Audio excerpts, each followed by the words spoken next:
चार दोस्त और गोवा की कैंसिल्ड ट्रिप। ये कहानी तो हम सबके साथ घटी है। जगह अलग या फिर दोस्तों की संख्या कम ज्यादा हो सकती है, पर हम सब जानते हैं कि एक छोटी सी ट्रिप प्लान और ऑर्गेनाइज करना कितना मुश्किल हो जाता है। पर क्या आपने कभी सोचा है कि बड़ी बड़ी कंपनियां जहां हजारों लोग काम करते हैं, वो इतने एफिशिएंटली काम कैसे कर लेती हैं? कैसे सब कुछ ऑर्गेनाइज रहता है? कोई मसला होता है तो फिर कौन सुलझाता है? दरअसल ये काम एक CS यानी कि कंपनी सेक्रेटरी का होता है, जिसके पास कंपनी को at all times up and running रखने का जिम्मा होता है। कानूनी मसलों से लेकर एम्प्लॉय कोऑर्डिनेशन तक कंपनी से जुड़ी हर भसड़ को सुलझाने का जिम्मा इन्हीं महाशय का होता है। बीते 25 अगस्त को कंपनी सेक्रेटरी का रिजल्ट आने के बाद से आप में से कई लोगों ने हमसे इसे लेकर सवाल किए और इस फील्ड में स्कोप जानने के लिए उत्सुकता दिखाई। इसके बाद कई बड़ी कंपनियों के CS के पोस्ट ऑफर करते हुए भी खबरें आई, तो हमने सोचा कि क्यों ना आपकी उत्सुकता को शांत किया जाए। हेलो, मेरा नाम है मानसी और आप देख रहे हैं रंग रोड शो, जहां आज बात करेंगे company secretary as a career पर।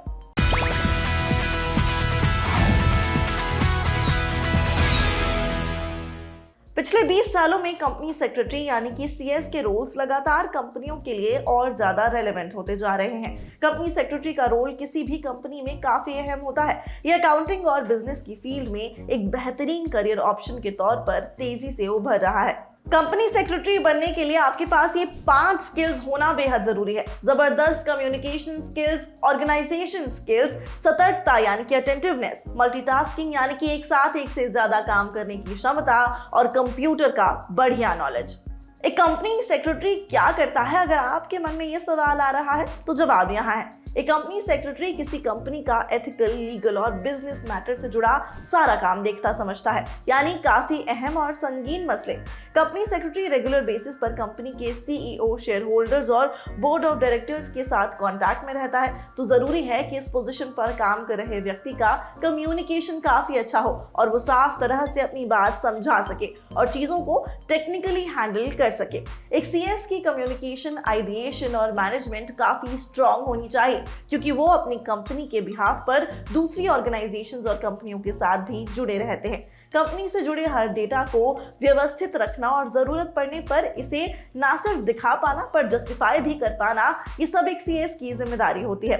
तो जरूरी है कि एक CS को कंप्यूटर की भी अच्छी खासी समझ हो, ताकि वो काम को एफिशिएंटली कम समय में कर सके और ज्यादा ऑर्गेनाइज्ड रह सके।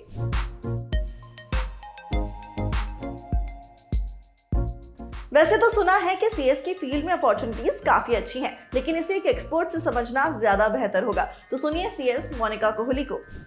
हमारा companies act compulsory CS employment की बात करता है, और वो ये बात करता है सारी लिस्टेड कंपनीज के लिए एंड सारी अदर पब्लिक और प्राइवेट कंपनीज के लिए जहाँ पे भी paid up share capital 10 crore या उससे ज़्यादा है। इसके अलावा भी बहुत सारी जगह अपॉर्चुनिटीज देती हैं। बहुत सारी MNCs कंपनीज हैं जहाँ पे पेड अप शेयर कैपिटल कम होने के बावजूद भी जॉब की बहुत अच्छी अपॉर्चुनिटीज हैं।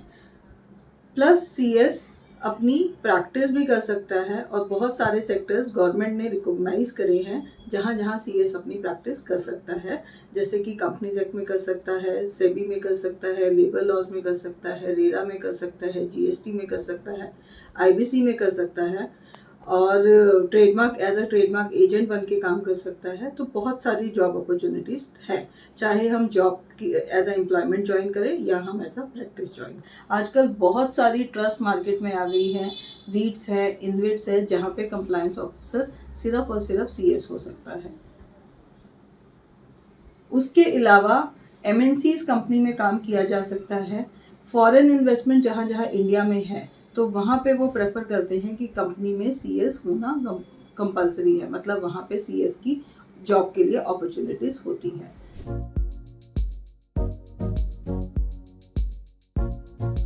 CA की तरह ही आप 12वीं के बाद कंपनी सेक्रेटरी बन सकते हैं। किसी भी स्ट्रीम का स्टूडेंट CS के एग्जाम के लिए अप्लाई कर सकता है। कंपनी सेक्रेटरी बनने के लिए सबसे पहले आपको CSEET एग्जाम क्लियर करना होगा। ये exam institute of company secretaries of India यानी कि ICSI कंडक्ट कराता है। एक फाउंडेशन लेवल एग्जाम है। CS के एग्जाम के लिए आपको लॉ, टैक्स, मैनेजमेंट, अकाउंटिंग और फाइनेंस जैसे सब्जेक्ट्स पढ़ने होते हैं।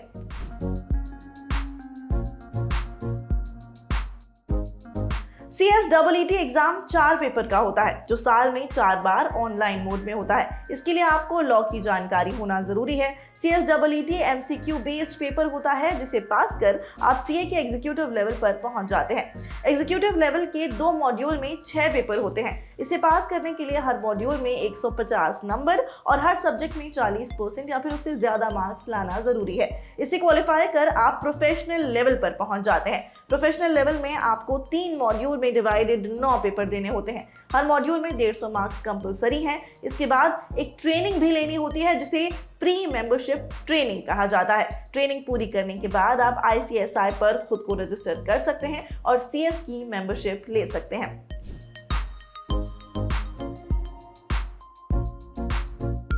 अगर हम इस फील्ड में सिलेबस की बात करें तो फाउंडेशन एग्जाम यानी कि CSEET में business communication, legal aptitude and logical reasoning, economics and business, environment और करंट अफेयर्स जैसे सब्जेक्ट्स होते हैं। वहीं CS एग्जीक्यूटिव प्रोग्राम के लिए general laws, company law, tax law, corporate and management, accounting, securities law और capital market, economics, business and commercial laws, financial and strategic management जैसे subjects पढ़ने होते हैं। वहीं CS प्रोफेशनल प्रोग्राम का सिलेबस काफी वास्ट है। इसमें आपको governance, risk management, compliances and ethics से लेकर advance tax laws, secretarial audit, corporate restructuring, resolutions of corporate disputes, fundings and stock exchanges, banking law और इंश्योरेंस लॉ और प्रैक्टिस, फोरेंसिक ऑडिट जैसे तमाम सब्जेक्ट्स को पढ़ना और समझना होता है। इसे पढ़ने के एक्सपर्ट टिप्स समझिए CS तनवीर सलूजा से। हम सेल्फ स्टडीज कर सकते हैं।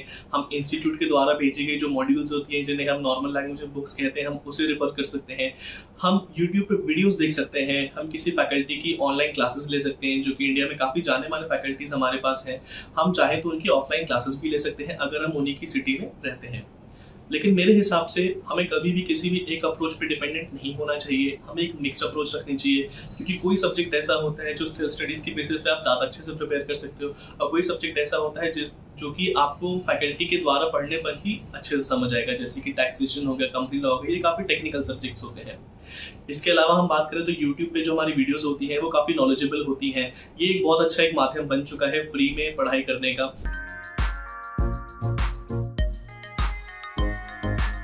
अब हम आगे बढ़े तो अगर हम बात करें CSEET जो कि CS में एंटर करने की जो फर्स्ट स्टेज होती है वो इतनी बेसिक स्टेज है जिसके लिए ना तो आपको कोई क्लास देने की ज़रूरत है और ना ही आपको कुछ बुक्स के लिए एक्स्ट्रा खर्चा करने की ज़रूरत है, क्योंकि उसमें मोर और सो ज़्यादातर जो आपके टॉपिक्स होते हैं वो 11th और 12th क्लास के सिलेबस से ही उठाए जाते हैं। इंडिया में ज़्यादातर जो भी प्रोफेशनल कोर्सेज हैं उनके मुकाबले में CS की पढ़ाई करना काफ़ी रीजनेबल है।